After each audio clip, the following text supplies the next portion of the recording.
Welcome to this episode of Unraveling Adoption, an intentional space to delve into adoption's complexities together. I'm Beth Syverson, an adoptive mom of an insightful and kind 20-year-old son, Joe, who is struggling to find his healing path. I'm walking beside him while working on my own personal growth and healing. I'm also a certified coach, helping primarily adoptive parents. Joe and I are committed to helping anyone impacted by adoption, and we want to help the general public understand adoption's complexities better too. In today's episode, you will find out how writing one's own memoir can bring about healing. Today's guest is in the process of publishing her memoir as we speak, and by the time this comes out, it will actually be out. Monica Hall is our guest. She's both an adoptee and a birth mother, and her memoir that is out now is called Practically Still a Virgin, an Adoption Memoir. And you can buy it wherever books are sold. She has been in reunion with both her birth family and the daughter she relinquished. And Monica began writing her story out in 2016 at the urging of her kept daughter. In addition to being a writer, Monica is also a business coach, an entrepreneur with an eponymous skincare line, and a public speaker. She will share part of her healing journey with us, including the challenges and breakthroughs she's had in the last 8 years writing her memoir, so we can all learn from her experiences. I wanted to give you a heads up that this episode contains references to rape, which may be distressing or triggering to some people. And if you find such content distressing, you may choose to skip this episode or engage with it with caution at a later time when you feel more supported. So thank you for being here on Unraveling Adoption, Monica. It's my pleasure. Thanks, Beth. Yeah. So we met at the Concerned United Birth Parents Retreat, the Cub Retreat, in October of 2023. And that was an amazing event and kind of transformative for me. Was it amazing for you too? It was the first day that I was there. It was overwhelming. I thought, why am I here? I got to get the hell out of here. It was too much. Yeah, I hadn't been around that much grief. Adoption stuff. Yeah. You know, it's not like everybody was crying or anything. It was just the energy. Almost, 90% of the people in there had relinquished and had that grief. Yeah. And then I was connecting, sitting at a table with 3 young women, and they were all in open adoption, and the adoption had been slammed shut. Oh, it's crushing. Yeah, but it ended up wonderful. And I came away from a better human with more connection and more insight and not feeling alone. Yeah, I felt very similarly, although I come from a different angle, but it was very, I just learned so much. And it's not like learn like knowledge, really. It's a deepening of my understanding of the complexities. But it was a beautiful event and everybody was so warm to me. And yeah, I enjoyed meeting you and so many others that I had only known on Facebook or whatever. So Right. The part that was most upsetting to me was the advertising companies that are specifically for the adoption community, where they geofence the Planned Parenthood with the women that are confused, and then they retarget to them to, oh, we can help, come, we have therapy, someone to talk to. And I sell that technology for a living. Oh, and, no kidding. I mean, not for adoption, but yeah, it can be used for good and for not. And right, that must have really hit home on a couple of different levels for you. Tough. Well, let's get just a brief bio so people know where you're coming from. You grew up in Alaska.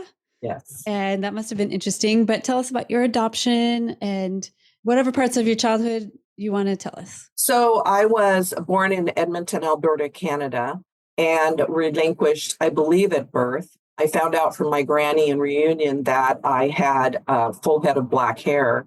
And when I was adopted, I was nearly 4 months old and I was bald and light skinned. So I didn't know that I was Indigenous, and it wasn't certainly put on the papers because there's a lot of prejudice in Canada with First Nations and Métis, which is mixed blood people. And so that was understandable. I realized later on, but my parents were living in Alaska. They were from California, but they went up there in the 40s when it wasn't even a state yet. And then they brought me to Alaska. And so I didn't know any different. I grew up, really dark winters and light in the summer. And I can easily go to sleep with its light out. Yeah.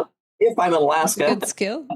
Yeah. So I grew up. And then in the 70s, we had the oil boom, 68. The oil was discovered and everything changed. And I didn't know any different. I didn't realize that we had double shifts at school and we had lots of strip clubs and prostitution and pimps and all the stuff that comes with a lot of men showing up to Anchorage. And so I was in an environment with my adoptive family were very much different from me. And I was a free spirit and I snuck out my window and all those things as a juvenile delinquent.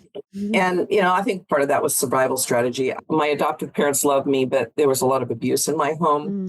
So there's a lot of stuff I just pushed down thinking that it was normal, I guess. I don't think I really thought about other kids don't have this, Yeah, how do you know? Thought other kids that had trauma. So my companions became lower companions in terms of, social, economic. Anyway, I stuck up my bedroom window when I was 15 and I got raped by a 19-year-old heroin addict when I was a virgin. And being Catholic, there was no option, you hide the kid in the house until she has baby. And so that's what happened. And being an adoptee, I had issues with identity. I didn't identify it as being issues with identity because I was just kind of living life. Yeah. It's certainly, I wrote in a journal during the pregnancy that our parents were like, in my family, none of us were related. I wasn't related to my brother because he was adopted. My parents weren't related. We were just all strangers in this house that were trying to make work. And we all thought so differently, looked different. And also my family was really smart and my brother had an eidetic memory and he was super creative. My mother was an artist. I mean, I was none of those. And I had trouble in school paying attention. And I was a very poor student. I didn't do well in school. Basically, I probably had learning disabilities.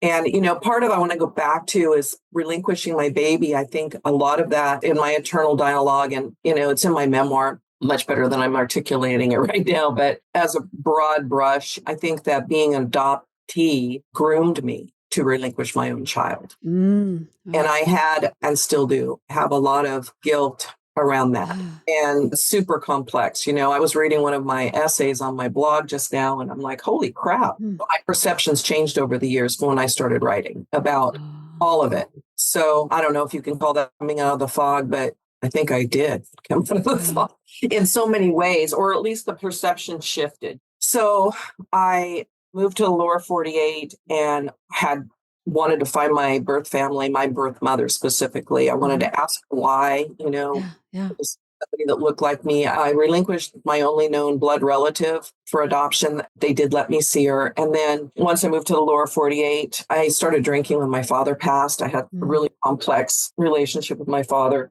And there was abuse and things. And that's when I started drinking. And eventually I stopped for a bit. And then I married for a half a minute and found my biological family. And so I searched in 1980 when I was 23. We had ALMA, Adoptee Liberty Movement Association. So it was letters. And it was, I had an older couple that were adoptive parents. Their adult daughter find her family and they helped me. I did reunite with my family. And in fact, a camera crew came to the airport when my birth father came to my house and interviewed us. But my mother was deceased. So I never got to meet her. I never got to ask her those questions, but still is in pain today. I'm sure. Even though I love my adoptive mom with my whole heart, there's just that missing thing. Yeah. And so when I was pregnant with Mary, my baby, I felt like I could feel my birth mother, my own birth mother, showing me the way. It's like I couldn't keep my baby. I'd be selfish because she was selfless. That's what I was told. That my mother was selfless and she wanted me to have a mother and a father. My brother now lives with me. After my mother died, he was displaced and had some addiction issues for sure. 15 years of addiction. He's been clean for 6 years, but we were talking last night and he had the same narrative in his head that we were a gift, that our mother done the selfless thing by giving us a mother and a father. And so it worked out really well for him because he bonded to my mom. Didn't work out so well for me, but I didn't know that at the time. I didn't realize that until I got to the writing and kind of unwinding, unraveling, as your podcast is. Yes. Big pile of spaghetti, right? Absolutely. So the daughter that you kept, Becca, told you, your story is so interesting. You should write a memoir. And you said, okay. And you didn't realize what path that would take you on. Did you think it would be like, okay, I'll just write it down and it'll be good? I don't. I knew that it was a big deal undertaking, but I didn't realize how big, certainly. I think I intuitively knew that I was going to write because I've been carrying around all these journals and appointment books. I mean, I can put dates down since I was in 6th grade, right? Wow. So, okay. So you've always loved to write? No, I have never loved to write. Oh. sorry, authors out there in author land, I do not like to write. Okay. And it's not an easy thing for me to do. I wrote in my journal intermittently. I certainly kept one because my mother gave me one. I was locked up for that 6 months. Oh, wow. But I have always kept notes about what was going on and dates. Okay. And I still have that today. But I didn't do well in school. And I remember when I was in Mr. Martin's class in 5th grade, and there's a girl named Karen, and she was always super smart, and I remember we had to write a little essay, and he got up and read it in front of the class, and it was so good. And I was nothing. Like I could never do something like that. It was just, I felt so small. So when my daughter asked me to write, I knew that I had some really cool, and I've always been a storyteller. I'm an alpha. I'm a 6-time Leo, whatever. Okay. And I get to places by talking, not by writing. And so what happened with my story is that I had a lot of trauma in my childhood and young adult years. And how I dealt with my trauma is I pushed it down. Okay. I disassociated, evidently. I repressed memories and I pushed them down, and I covered them with other events or other things, survival strategies, which juvenile delinquent behavior and those things.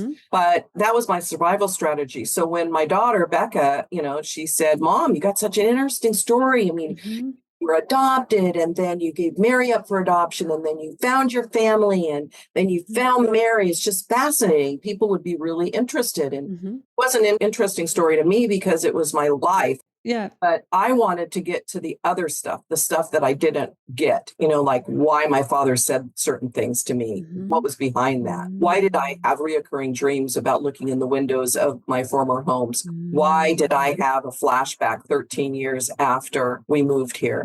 Where are these things coming from? And I think that was always the intuition, because I never really thought about all those obvious clues that I had some issues. Never looked at that. I just moved on. Let's just another company, or let's do this, let's do that. I was just a hair on fire girl. And when I sat down to write, I'd never written before. And it was weird series of events. I was looking to do another resume, and my coworker had the screen up. Someone was updating her resume, and I saw the picture of this woman, and I thought something about her just caught me.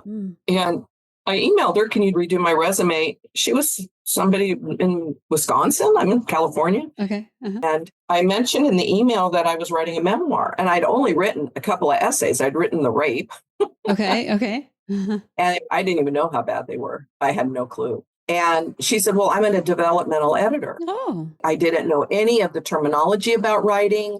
I do now. Yeah. What's a developmental editor? For instance, I sent this essay to her, and she sent back not an annotated Word document with comments and things. She sent back a 16-page, single-spaced, 12-point feedback. Oof. And she was a former college professor and an introvert, really, really good writer, a complete polar opposite of me. And she told me what I did well. Okay. You can tell a story. And she did everything. And then she broke down where I needed work. And so what I would do, and if you go onto my website, I have a lot of essays there. As I was writing, I'd write essays, mostly just to loosen the valve. Yeah. Some of those essays I sent back to her 3 times. She said, "Too many themes here. You have too many threads. You need to pare it down to one." In my manuscript, I referenced to a part where the rape, and he said something really horrific to me afterwards. And I felt shame. And she said, "Show not tell. Why did you feel shame?" And this was really something, because I had never dove into why I felt shame. There was never a why to anything. It was always just, I knew it was shame, but I didn't know why. And I had to dissect, especially with the essays, because I did write the rape and original and as an essay form and never published it anywhere. But I went through that for a good couple of years going through it. And all of this took so much time, and it cost a lot of money. I bet. I mean, if you work with an editor, I spent this was the best therapy I could have ever had. Yeah. I don't know how much I've paid her over the years, but it was worth 10 times more than I got. Absolutely. Yeah. And at the end of that writing period, especially about the rape, I no longer felt guilt for the rape. when I started writing that rape, I still had the shame and the guilt of a 15-year-old girl that I had repressed so much that I couldn't see it from an adult perspective. Even though I've had a lot of experience in my life and I'm wise, I could not see my own stuff. And so there was a huge shift. And, adoptees, birth parents, especially, because it's a huge grief and just so much complexity around shame and doing the right thing and not doing, goodness, trying to dissect that. But even like from an adoptive parent perspective, because my mother, I love my mom so much, I could not see her betrayal, jealousy of me until she was gone. So she died in 2019. It wasn't until about 17 months later that I could see how she didn't protect me. And, my girlfriend in Alaska, I would call her, and that's how I got to a lot of it. I'd say, why? I'd talk to her.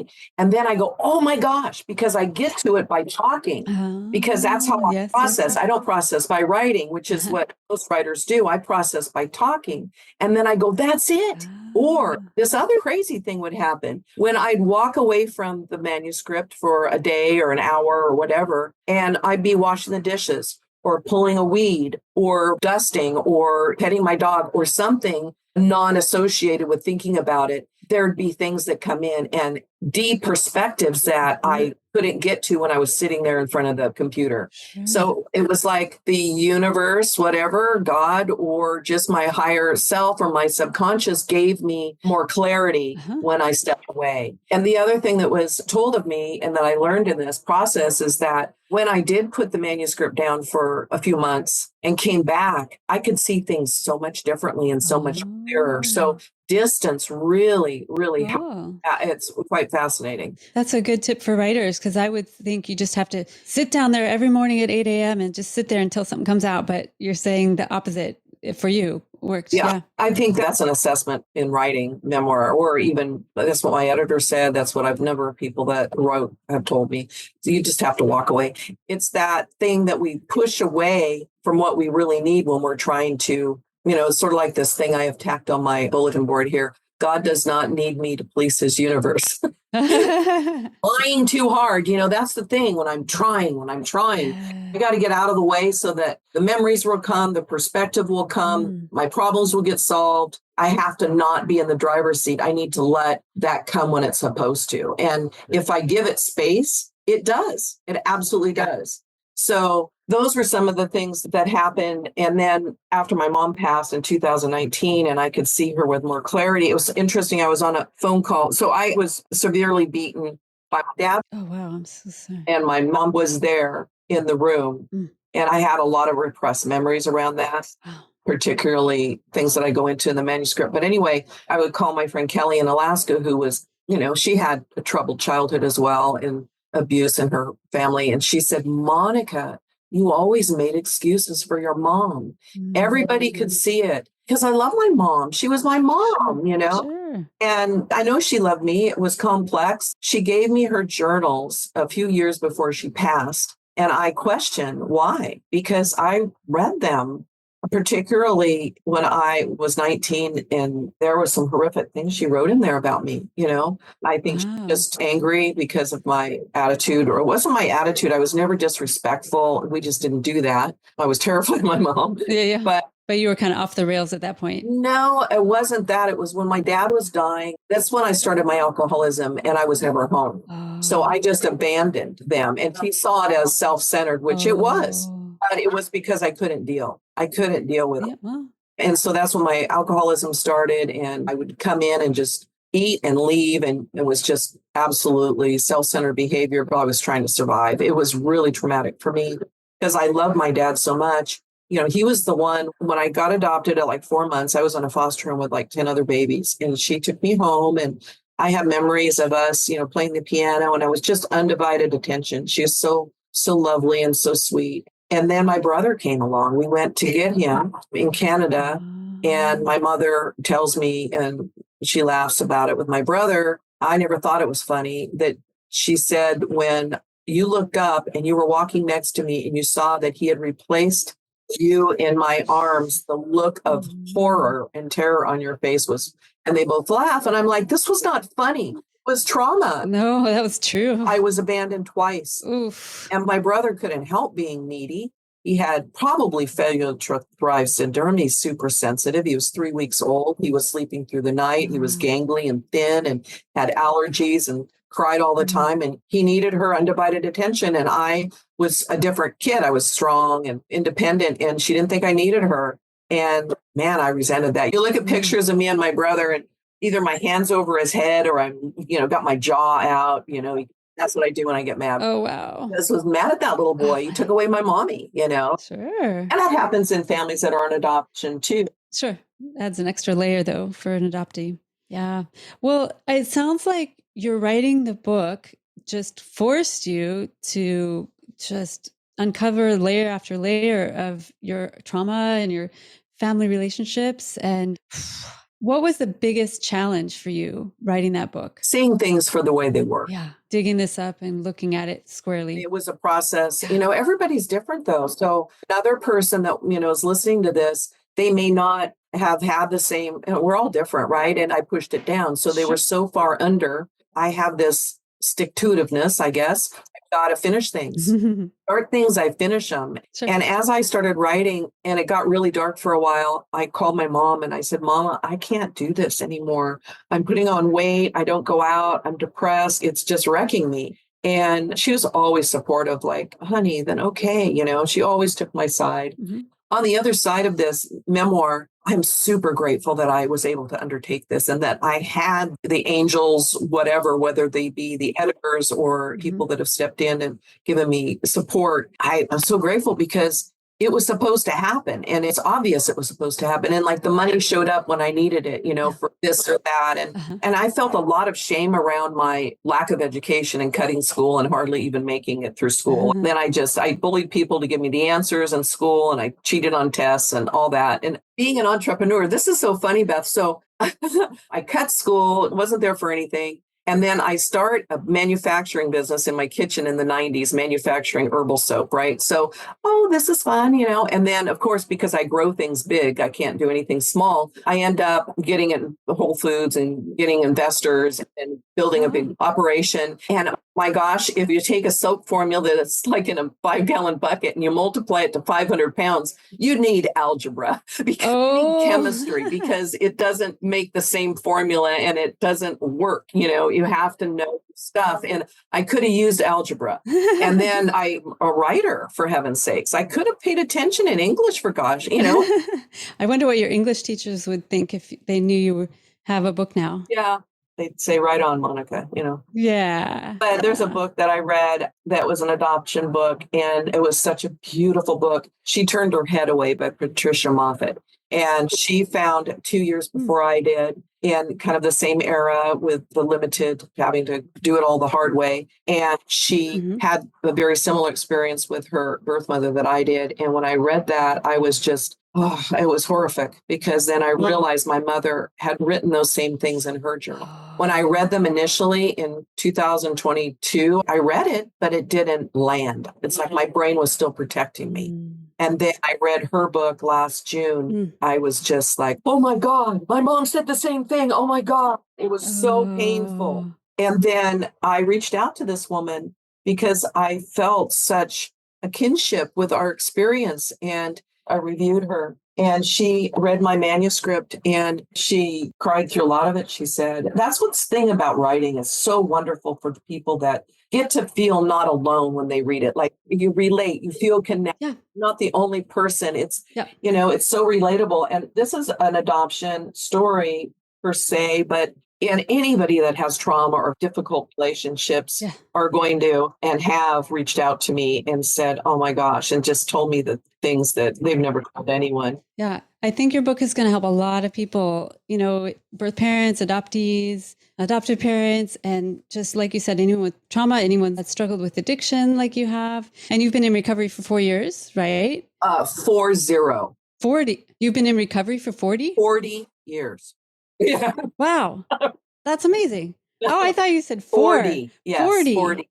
40 years. Wow. Okay. Very good. Bravo. That's when the healing really kicked in, because Yeah, for sure. I employed inventory work and looking at my part in things and taking accountability and reaching out to others, which I've been doing for 40 years in many forms. Yeah. But that's why I published my manuscript on March 21st. That's my 40th. Oh, I probably needed more time to market it beforehand, but you know what? That's the day I want, and it's going to be. it's his birthday. If it's supposed to get in people's hands, it will. And if people want to tell other people about it, they will. And if they don't, it's none of my business. Ah. So I read the book and connected with her, and she sent me, and this is funny. She sent me in a letter she wrote me. I'm impressed with your writing. It's clear, straightforward, striking, and always interesting. Where did you learn to write so well? As far as I can tell from your manuscript, you didn't go to school beyond high school, or did you not just include that in your book?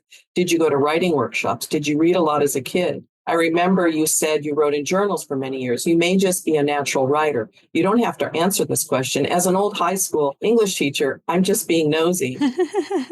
Yeah, I'm like, no, none of those things. It's a natural. Wow. I had a badass editor. Yeah. Like, she pulled it out of me, and by working with her, she essentially taught me how to write. That's where it came from. It was like having a one-on-one tutor for 8 years. But there's writing workshops. I mean, there's so many people that do that, and that's wonderful. Yeah. You get to share, you get to meet, you get connection and community. I couldn't do that. I had to be alone to do this. Okay. Yeah. That was just my thing. That makes sense. Everybody has to find their way to do it. All right. Well, we need to wrap up, but I wonder if you have one bit of advice for maybe an adoptee or birth mom that wants to write their memoir but hasn't started yet. What would be your advice? If they really want to, just do it. Mm-hmm. Like the Nike commercial. Yeah, just do it. And the other thing that I was taught early on, before I started writing my memoir, when I had rage or anger or worry, my spiritual mentor told me, hot pen. So I would get out a piece of paper, and I still do it today, and just scribble whatever comes. And that might be a really good start, because I'm a perfectionist. I thought I had to spell right and have the right formation, the syntax, all that stuff had to be right. No, it doesn't have to be right. Just start. Just write it out and give yourself the grace to do it however it comes out. Don't judge it. Just do it. And as you do it more, and if you decide you want to do writing workshops or connect with other people in these, you'll find your community, and just start. That's very good advice. Well, I wish you all the best with your book. It's just born a few days ago when people are listening to this, and I hope that it touches so many people and helps them all find their own healing path, right? That's what we all have to do, right? That's it. Yeah. Well, thank you for coming on and talking to us and sharing a bit of your story. I look forward to reading your book, and I wish you all the best. Thanks, Beth. Yeah, thank you. Wanted to let you all know we have a very special giveaway of Monica's memoir. You have a chance to win an autographed copy or a Kindle version, which you can't really autograph, but either one that you like. And all you have to do is one of two things, or you can do both, actually. The first thing is to write a review and rate the podcast on either Apple Podcasts or Spotify. And if you do, make sure either that your name is fully in the review, or if you have some sort of pen name on your account there, make sure and just drop me an email to say that was me that did that review, and I will put you into the drawing for the book giveaway. The other thing you can do is you can become a Patreon member for as little as $5 a month. Just come support all the activities that we're doing here at Unraveling Adoption. To join Patreon, you just go to patreon.com/unraveling adoption. They make it super easy, and it's easy to get back out of if it no longer works for you, so you're not locked in. But it would really help us out. Every little bit helps, and there's a lot of expenses that go into making this podcast that you probably don't even think about. A special thank you to our latest Patreon supporter, another adoptive parent and another podcaster. Charlene Spearing is now a Patreon supporter. So thank you so much, Charlene. And everyone go check out Charlene's podcast called Adoption Uncovered. So those are the two ways to enter the drawing. I hope you all enter, and good luck. I'll be drawing the lucky winner on Friday, March 29th, 2024 at 10 p.m. Pacific. So thank you everyone for listening. I hope you share this episode with anyone you know that might be interested in writing, or maybe they're an adoptee or a birth mother and would benefit from hearing her story. And go buy her book. It is called Practically Still a Virgin, an Adoption Memoir by Monica Hall. Go get it and support Monica with her new book. Thank you again for listening. Monica and I want you all to stay safe.